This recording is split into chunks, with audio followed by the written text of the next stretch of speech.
Welcome to the Impact Multiplier CEO podcast.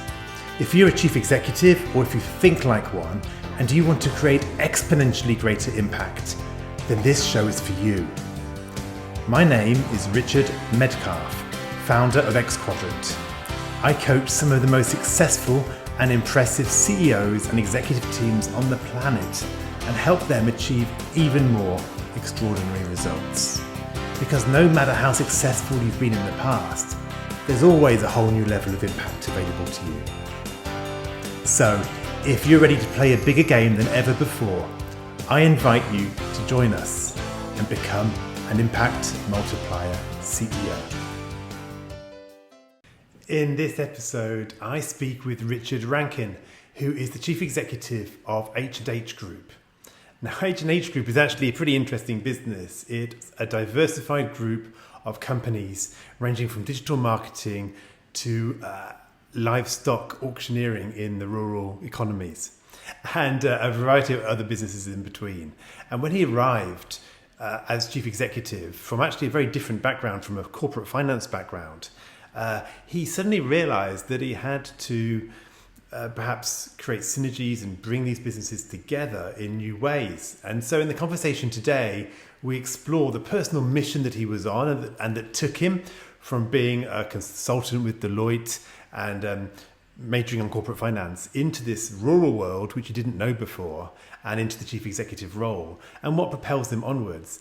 And then tactically, what did he do to start to integrate and solidify and perhaps turn around some of the businesses? So this is a really interesting conversation. You know, very often I talk with tech entrepreneurs or tech leaders. This is very different, but I think so many of the same leadership principles apply. And Richard's got a real vision, and he's very charismatic and a very genuine and honest person. And I think that really comes out and is a secret of his success. So enjoy this conversation with Richard Rankin of H&H Group. So Richard, hi, and welcome to the show. Thank you very much. Good to be here. Hey, this is going to be a fun one because this is a little bit different, right? You are the chief executive of H&H Group. So first of all, it's a group, and you have multiple businesses that you run. I know you had a background in corporate finance, and now you find yourself as the chief executive of a group which includes digital marketing businesses, printing businesses, and livestock auctioneering businesses, right? So very rural sense, but not in everything, right? The digital marketing is again very different. So I'm really curious to find out a little bit about what got you into this, what drives you as a leader, and what's been some of your learnings over the last 4 or 5 years, or even more since you've been in the role. So I'm looking to dive in. So why don't you tell us, in your own words, what is H&H Group, and how do you explain that when you're talking to people? Not easily is probably the answer. Yeah, and take a deep breath. It is a group of companies. I guess the other unusual thing, which I didn't mention, is it's a non-quoted PLC.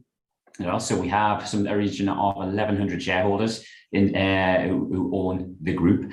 Inside the group, there are 4 key trading companies, but there are probably several trading divisions within inside of those. The biggest one, as it all born out of, was livestock auctioneering. So that is the Mr. Harrison and Mr. Hetherington, the H&H. They formed this auctioneering business, and that has been hugely successful in its time.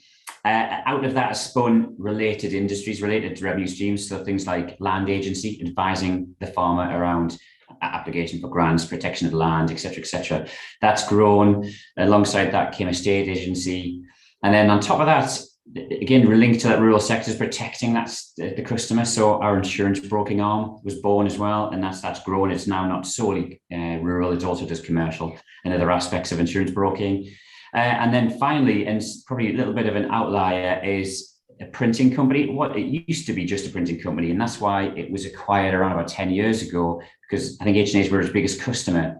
And right. I think they did have an in-house printing business. They scrapped that, used Reed's, and then became Reed's biggest customer and decided to buy them and bring it back in-house. Okay. And that's grown into a signage maker, a very successful one, and now more recently into the digital area of web development, app development, and digital marketing and creative. Okay, so that last bit's a little bit more my comfort zone because I don't do a lot of work with people in tech, not exclusively, but it's fascinating, right? You have this range, and so I'll be provocative, right? You had a corporate finance background. Mm.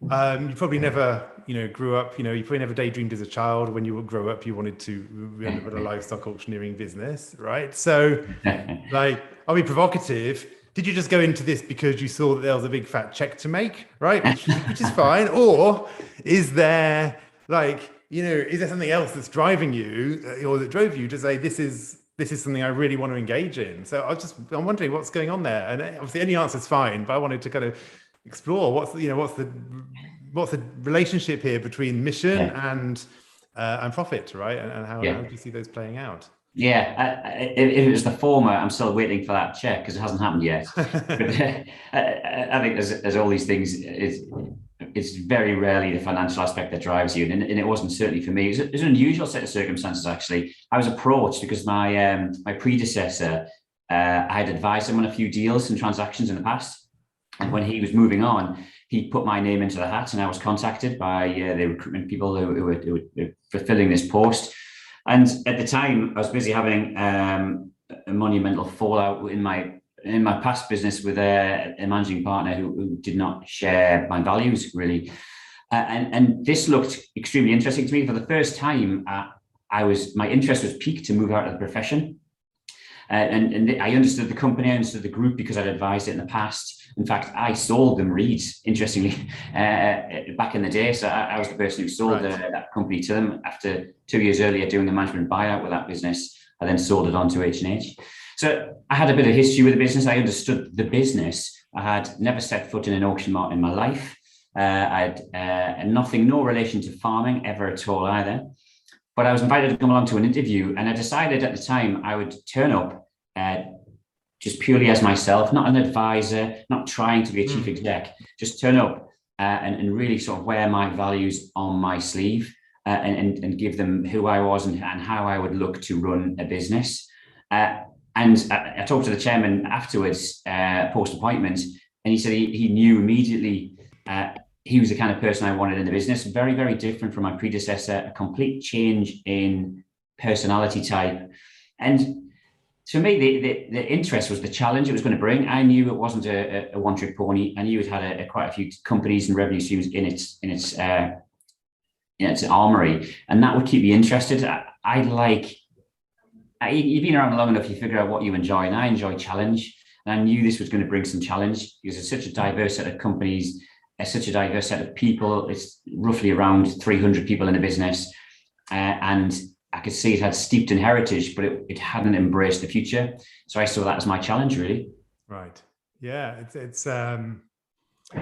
interesting. I'm curious, what were the values, right? What when you said I'm going to wear my values on my sleeve, what does that mean? I don't even know if it's a real word, but I'll talk about genuineness. I don't think it's a real word, but it's absolutely being you, bringing yourself all of the time.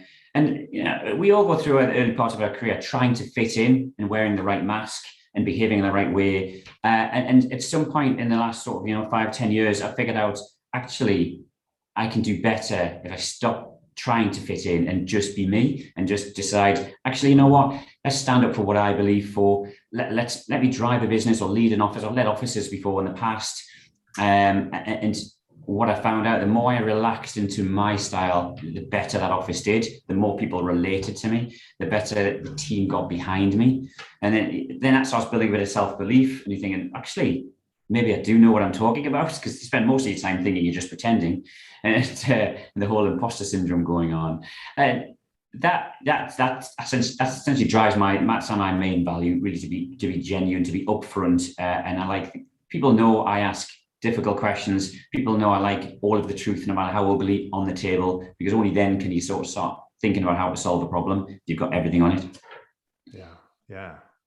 That's nice. So I think what I hear from this story is you were recommended for this role by the founder. Or was that more? Just the outgoing chief exec, yeah. Yeah.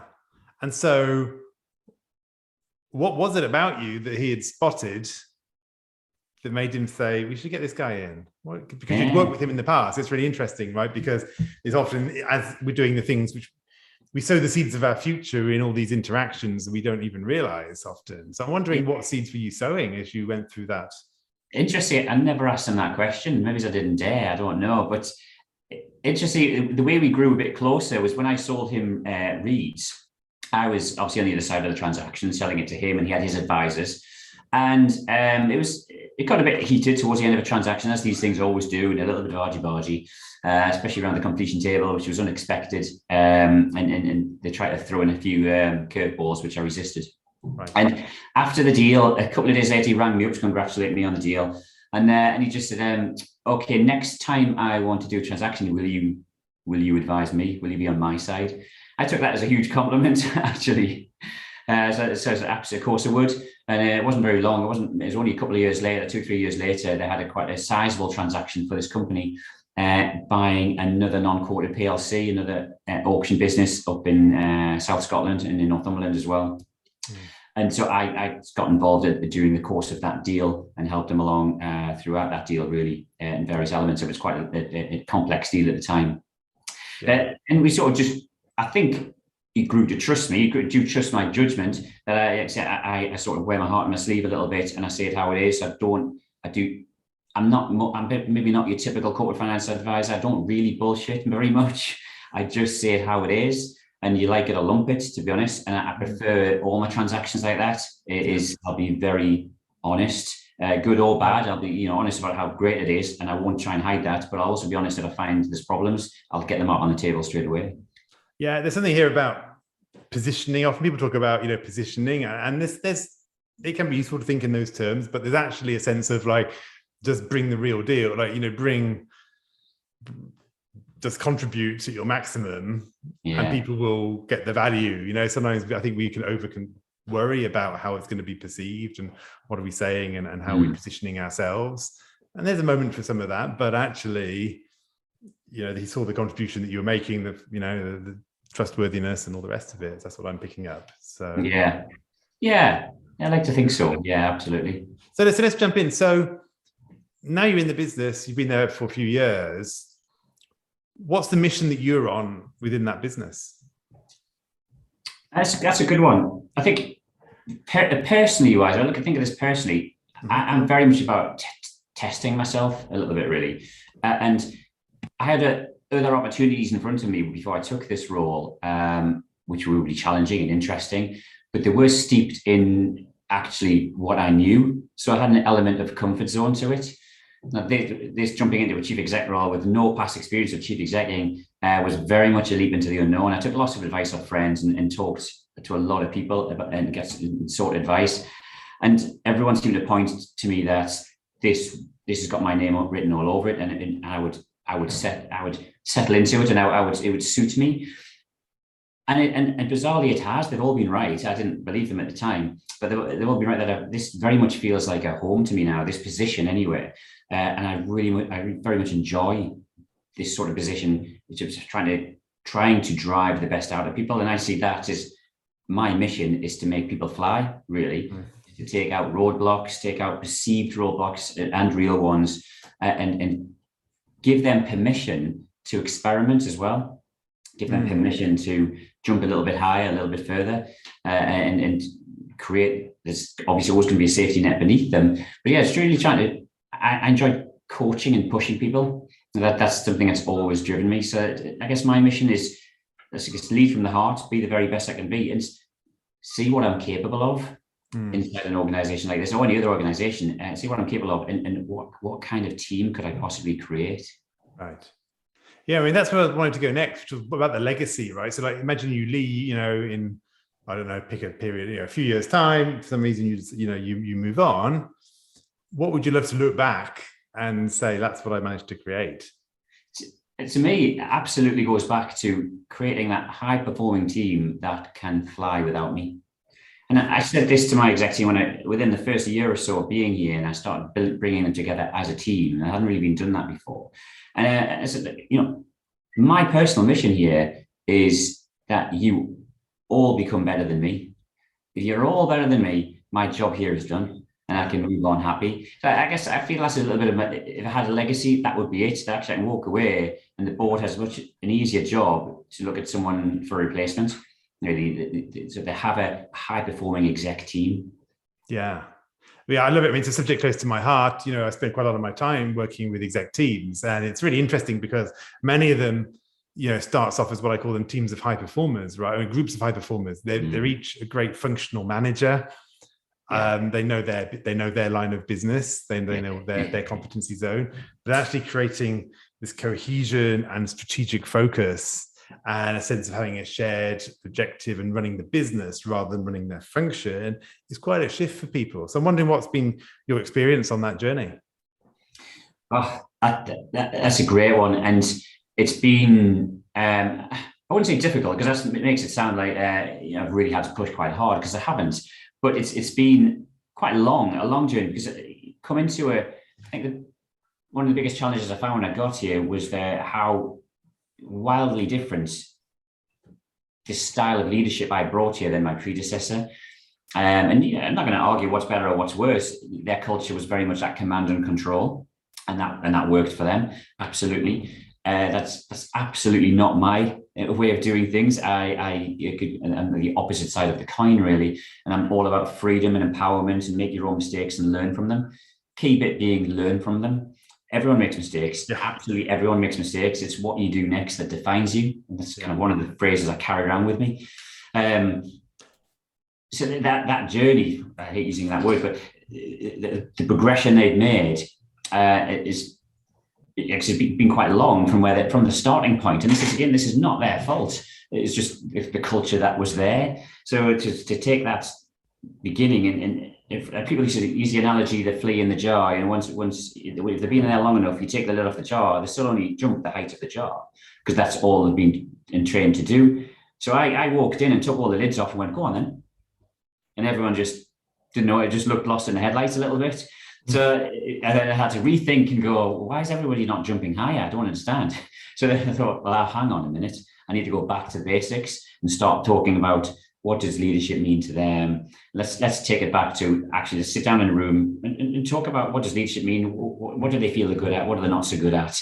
What would it look like to them? A good leader leading their business, a good leader in my shoes. What would that look like as well? How would that relationship work? Yeah. And that's not something that happened over a period of a few months. It's an evolution, and it's absolutely taken 2 or 3 years to get there.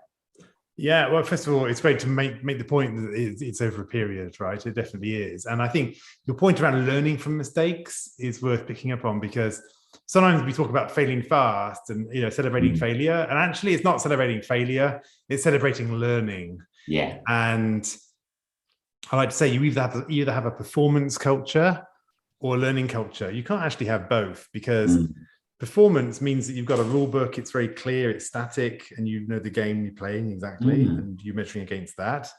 But actually, a learning culture means that the world's changing, we're changing, and it's the game. The game is how fast can we learn and create value in that changing context. And it's a nice way of looking at it, because it messes with people's thinking, because they want to be high performing, right? But I'd say, well, perhaps it's high value creating. It's highly adaptive. There's all these other ways of looking at it.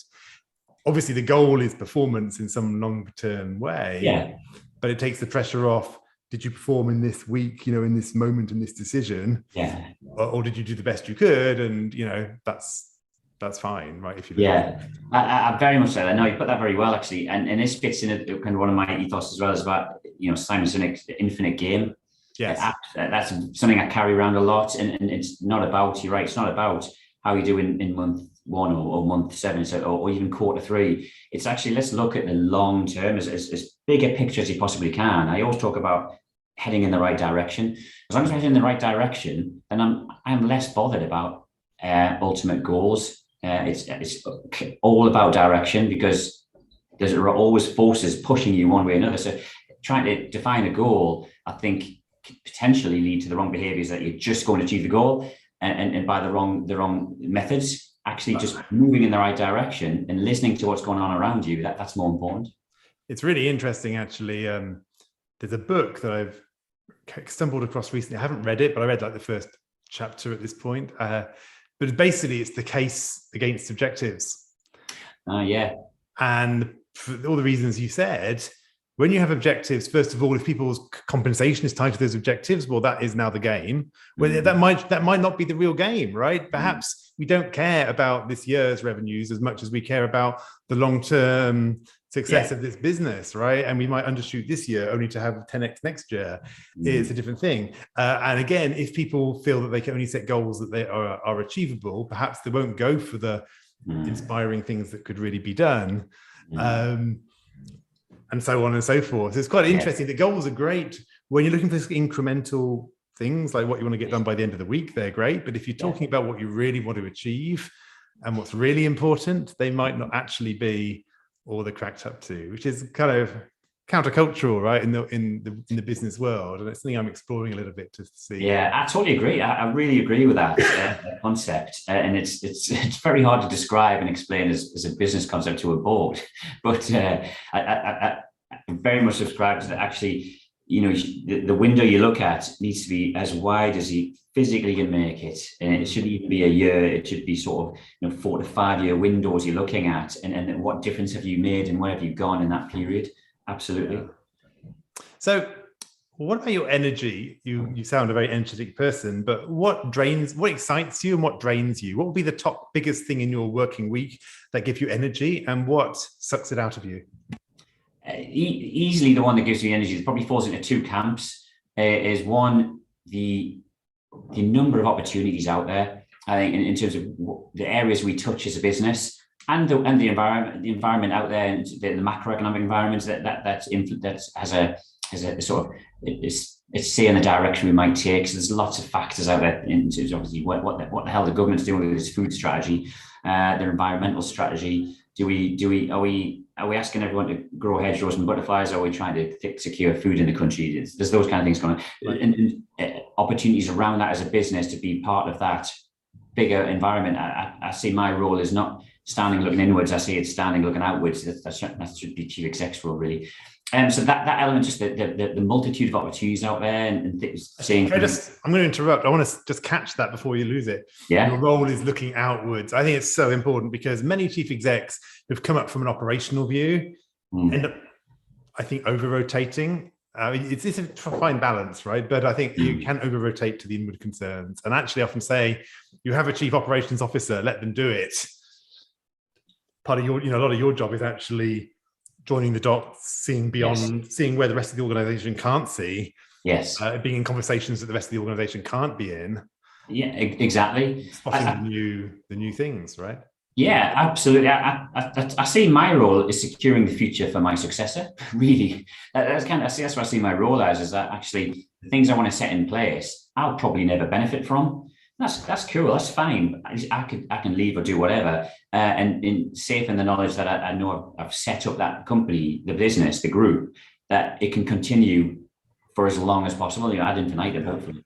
So that's my role of looking outwards, absolutely, and spotting these opportunities, and that's really exciting. Spotting opportunities, business ideas. Maybe he's doing an acquisition here or expansion over there, or setting up a new core inside a company, a new revenue stream inside a company there. That's great and exciting. That energizes me a lot. And the other side, absolutely, is the people side. What will make me go home smiling, and the first thing I'll tell my wife when I get there is if I've had a great conversation, a great coaching conversation with somebody, and watch a spark ignite in their eyes. There's nothing more satisfying than seeing someone just go, I get it, or seeing this idea creation come, or seeing them understand how good they are, how good they could be. That is hugely energizing, and that's the kind of moments I live for, really. It's Richard here with just a quick interlude. If you're serious about multiplying your impact, I have a free resource that you won't want to miss. I've put together a short email course called Exponential Leadership Principles. In it, I set out how you can use the same strategies as some of the world's top leaders to get out of incremental progress and achieve breakthrough results. Be prepared to have your current thinking challenged and to learn some very new ways of leading. If you're interested in following along, simply sign up at xquadrant.com/go/exponential. And now back to the conversation.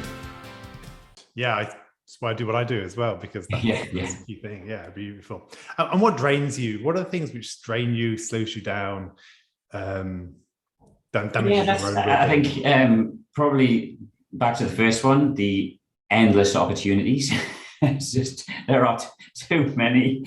And as I sit here and I scratch my head and go, am I just a busy fool sometimes, and juggling too many opportunities and potential. And interesting, I challenged the board on this at a strategy day we had just a few months ago. That, board, I'm looking to you for some focus here. I've got a multitude of possibilities we've got in front of us here, and paths we could go down. We had a good long discussion, and they added 2 or 3 extra. So thanks for that. Not that it's draining, that can be sometimes wearing, and I'm very conscious that I do not want to skim the surface on anything. I want to do a proper job, really. You want to do a good job, and if you pick up a project, it's got to be done right. And I quite like your phrase before, and I use it a bit about fail fast. If it's not going to work, give it a go. Don't be too big or too proud to say that hasn't worked. Actually, you know what? I'm going to drop it. I'm going to move on to this one over here instead of, because we're going to try this. Yeah. But you never would have known if you hadn't tried. So I always a believer of actually, let's not procrastinate. Let's go out there and try things. And if you make a couple of mistakes, well, back to that whole thing. As long as we learn from it, then that's fine. And this makes it a learning culture. So that in itself is just not so much in terms of a daily drain. That's more of a long-term need to get that right as a chief exec and to do my job right, really.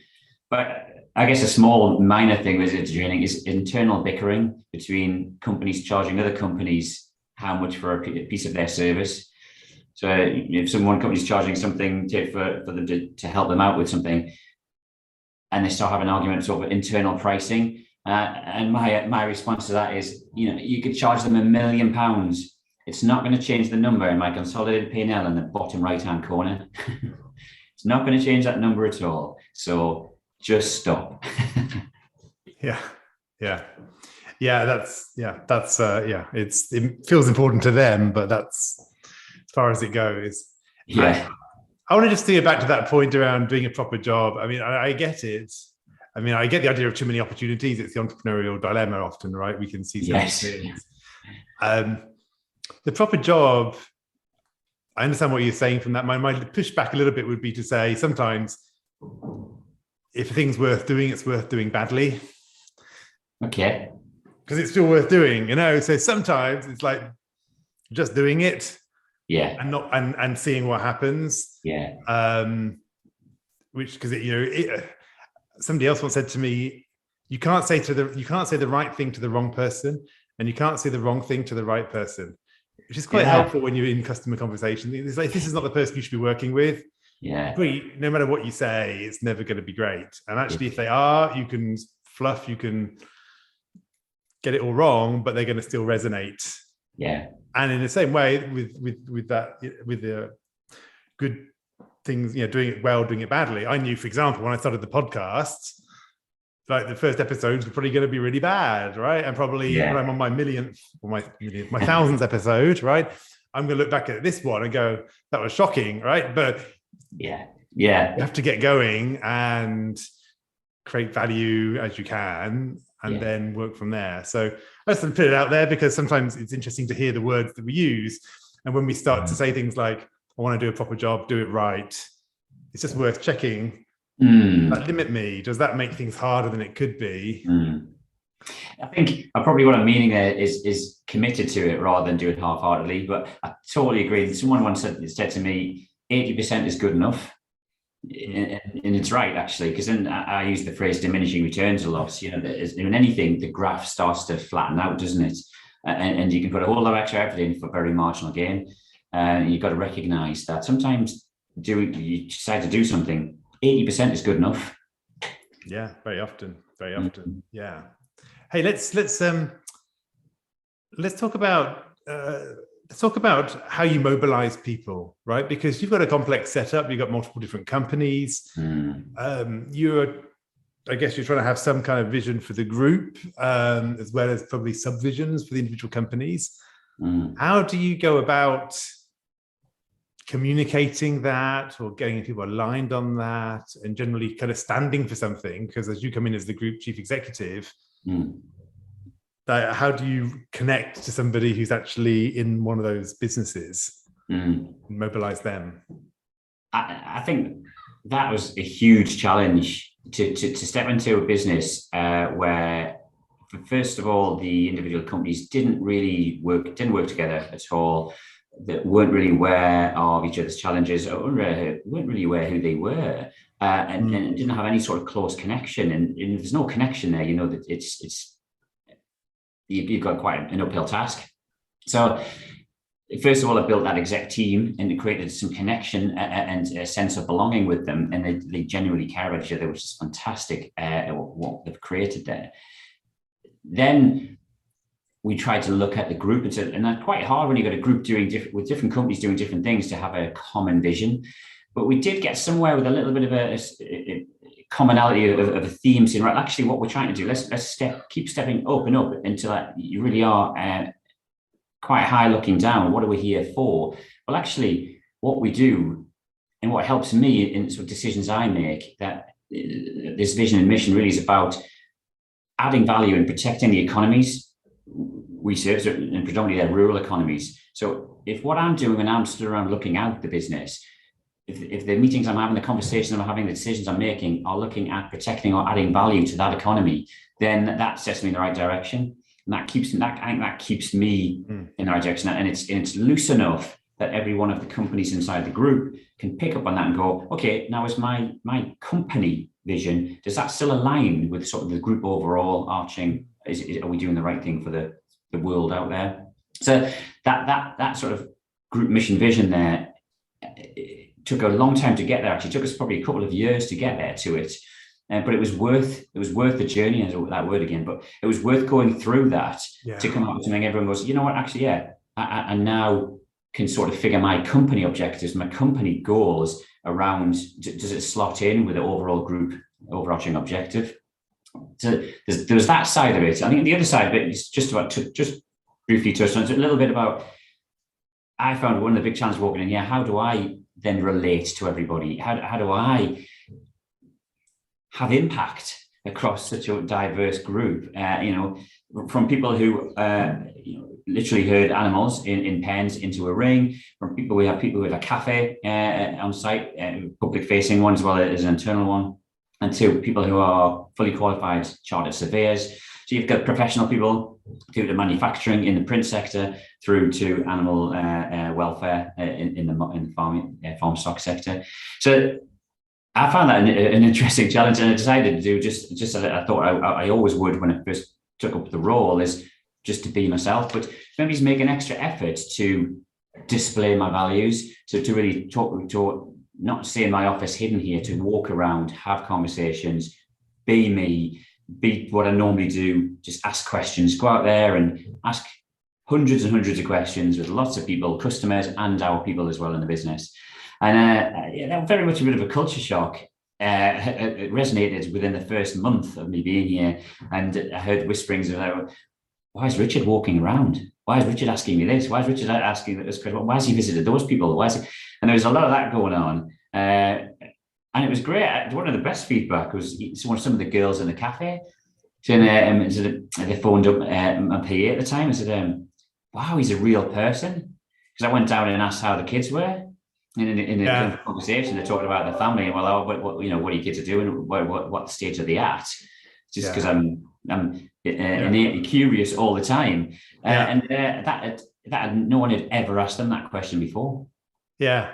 What I hear is you really turned up the dial, on you know what your values were, but they have to be seen, right? And you have to kind of turn up the intensity a bit actually, and really over communicate that so people get the message. I'm a big believer that you cannot force people to follow you. They need to follow you of their own free will, and they need to follow something that means something to them and resonates something to them.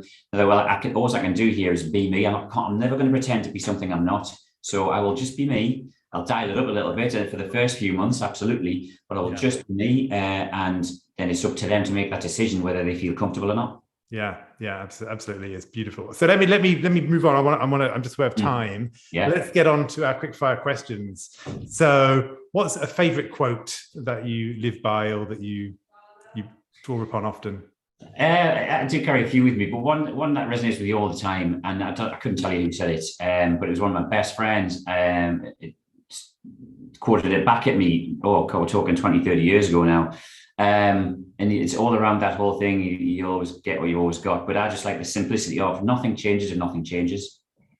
I very much like that, and the whole that links to your definition of insanity and doing the same thing, expecting a different outcome, etc. But I just like the simplicity of nothing changes if nothing changes. So you can apply that and throw that in a lot of aspects of conversations, coaching that you're doing. Yeah. What's the favorite app that you turn to on your phone for productivity or whatever? For productivity, there's nothing really, to be fair. I'm not a huge, I'm not addicted to my mobile phone. The app I'll turn to the most is WhatsApp because it's my only connection with my kids who live with their mum. And I'm a big user of Strava. I do like Strava and all my fitness stuff. But other than that, no, I don't tend to try and get tied to apps. I dip in and out. I'm very much. I do know as you get older, and you can recognise that I have a short attention span, so I can jump on something and go, "This is amazing," and 2 months later, I never use it again. Yeah, I get it. What about a book? Is there a book that's really influenced you as a leader? I've thought about this a lot actually, and again, a bit like what I just said there, the short attention span. I've dipped in and out a lot of books, and I like my information in snippets. Social media works well for me in that respect. So you can jump into little snippets and little podcasts, little YouTubes, etc. And I have read a lot of good books in terms of your good to greats and that kind of stuff. But one that really sticks with me, and it's not a business book at all, but it's the written by a guy called Rich Roll, American ultra runner, and he wrote a book called Finding Ultra. And it's really it starts with a guy in his 40s, overweight, had an alcohol problem, and he suddenly had a blinding insight of what his future life was going to look like.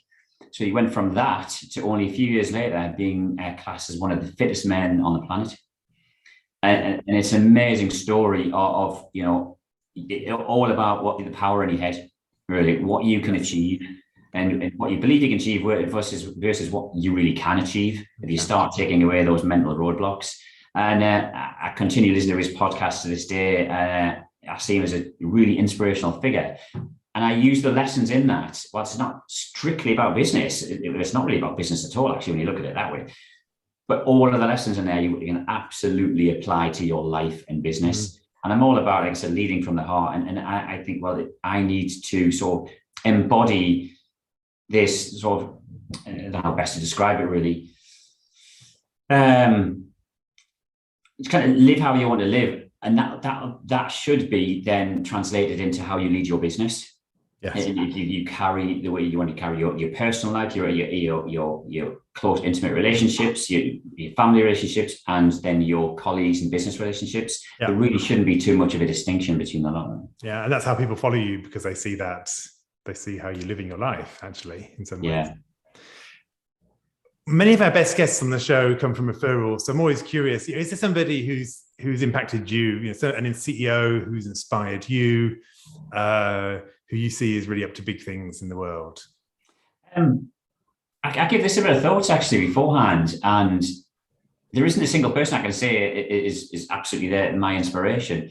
I've had hugely influential people in my life. My ex-boss at Deloitte, a guy called Paul Kaiser, who is the first person I worked for when I moved into corporate finance, and I've never lost touch with him because he's an inspirational guy to me in terms of he opened my eyes to the difference and the impact you can make on people in business, really, compared to when you're in audit. And nothing against audit, but it is very narrow in what it's trying to achieve. Absolutely. In corporate finance, all of a sudden it's really wide. So that was huge on me. I guess the other guy though, who I have a huge amount of respect for, and it's nice that you can find out because I probably haven't told him, is a guy called Frank Miller. He sits inside my peer group, and he's the chief exec of a company called CPI, based in the Northeast, and it's a laboratory type business, and he helps other companies gives them an environment to do some testing, etc. He was involved in the antiviral drug testing, that kind of thing. And he's moved into that role in the last couple of years. We sort of helped him transition into that role as part of the peer group. And he's got to be the deepest thinker I have ever come across.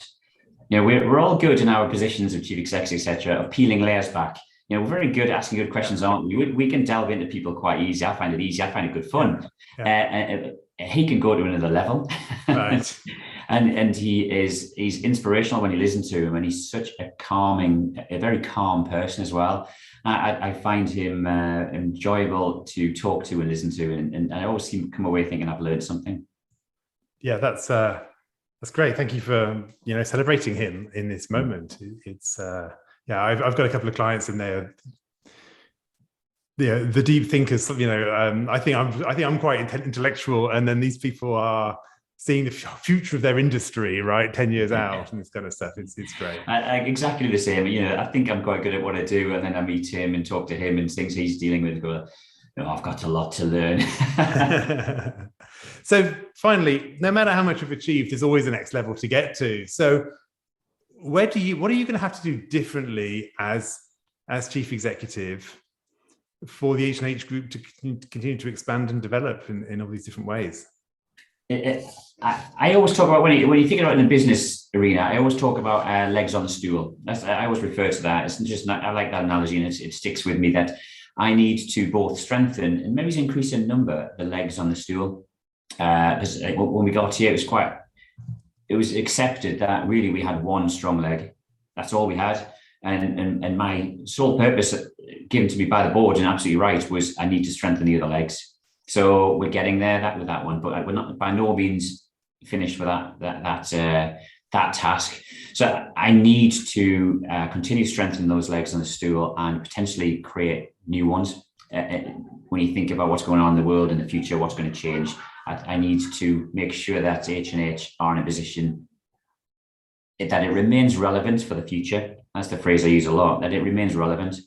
And to do that, I think for me, it's all about, I need to continue learning. I can only do that if I can be the best version of me I can. And I think I'm a long way from that. I think I've got a lot to learn. I've been in this position for 4 years and I've thoroughly enjoyed it. And I feel like I've just scratched the surface of learning how to be a chief exec. I think I've got a long way to go to be, what I would consider a high performing or high learning chief exec. And actually I enjoy that. I find that element really good fun.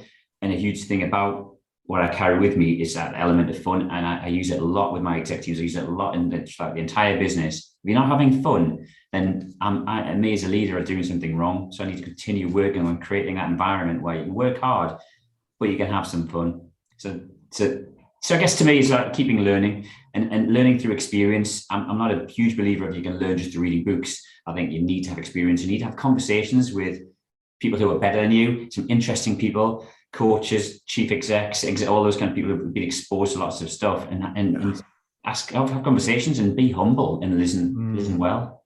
Yeah, I love that. Yeah, I think it's some people see they get to a certain role and they've made it, right? But I always think that's the jumping off position for the next, the next curve, right? The next 10x, whatever that's going to be. Yeah. What's that exponential future that you can't even imagine now? In fact, I got my CEO community together last week, and we were really pushing each other on that. Like, we all know we have a probable future. We can possibly imagine our possible future, but what's impossible? What right now doesn't even feel it's even on the map. Yes.